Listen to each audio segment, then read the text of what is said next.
পরিবার না প্রেম, কোনটাকে প্রাধান্য দিলে আপনি সুখী হবেন?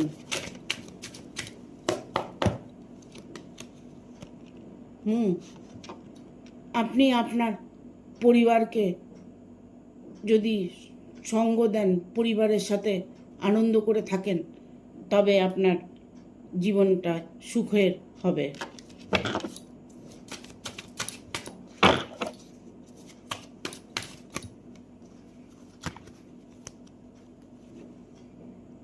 আপনার এই সুখের জীবনে কেউ যদি প্রবেশ করে থাকে, তবে আপনার জীবনটা দুর্বিষয় হয়ে উঠবে।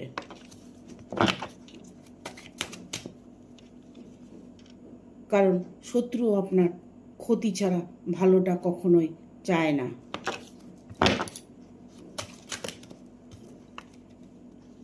তাই আপনাকে সাবধানে অবলম্বন করতে হবে।